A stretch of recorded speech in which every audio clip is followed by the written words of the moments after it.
digestive system is considered to be the most complex among all the system our body composes. It has three main functions.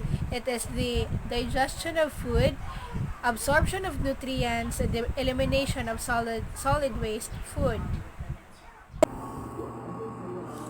There are three factors affecting metabolic rate.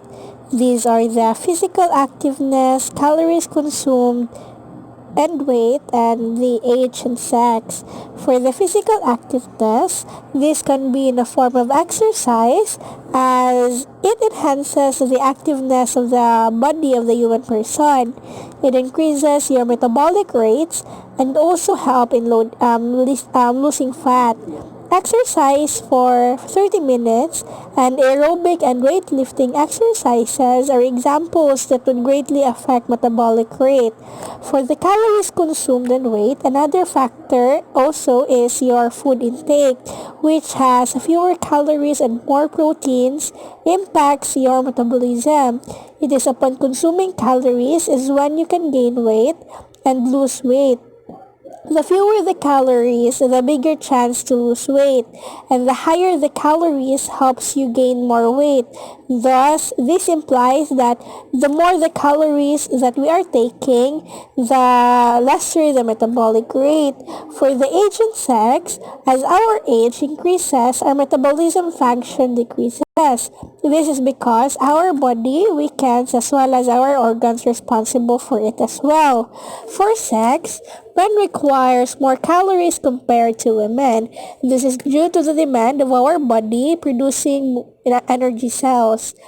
Men are known to have more work on lifting and other heavy chores more than women, for they are known to be stronger. Thus, in order to provide what is required, they need more calories than women. For the flow of food, the food passes through the digestive system. From the mouth, ingestion and digestion happens. Ingestion is when the food enters the digestive tract, and digestion, which composes of two types, which is chemical and mechanical. The mechanical is when the food is broken down to tiny pieces by just chewing it, and chemical is when a saliva amylase, an enzyme, is present in helping the breaking of the food. It goes down through the esophagus and undergone peristalsis. Peristalsis is a process of muscle contraction in which they interchange which muscle will relax and contract, delivering the bolus, which is the food, to the stomach. And in the stomach, it is break into smaller pieces due to the pressure given by the muscular stomach walls, exposing it to the acids and enzyme-rich proteins from the hormones secreted by the cell, which also alert the pancreas, liver, and gallbladder in producing digestive juices, and will be dissolved by breaking the proteins and is transformed into bile in preparation for the next process. After 3 hours, in the stomach, the bolus that has undergone the process is now a chyme going through the small intestine. Upon entering the small intestine, on the duodenum, the fats and enzyme-rich protein are broken down for it to be easily digested and for easier absorption. The leftover fiber, water, and dead cell during digestion proceeds to the large intestine, or what do we call the colon. The fluids been slowly released through the intestinal wall, having it left with a stool, traveling it through the rectum and is waiting for the body to signal for excretion through the anus. For the fate of the different molecules once ingested is the body can use sugar and amino acids and also fatty acids as energy sources when needed. Anabolism, the body can use sugar, amino acids, and fatty acids as energy sources when needed. Anabolism is all about building, storing. It supports the growth of new cells, the maintenance of body tissue, and the storage of energy for future use. In anabolism, small molecules change into larger.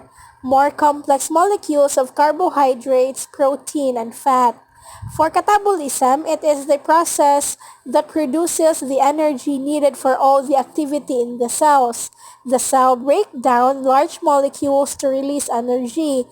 This provides fuel for anabolism, heats the body, and enables the muscles to contract and the body to move.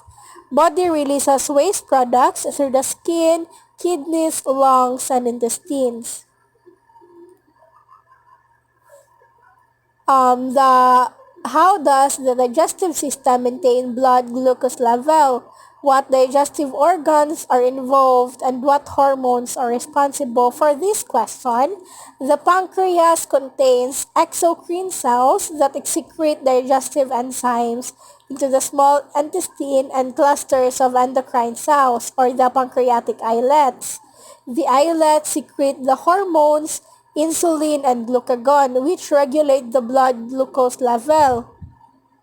After a meal, blood glucose level rise, prompting the release of insulin, which causes the cell to take up glucose, and liver and skeletal muscle cell to form the carbohydrate glycogen.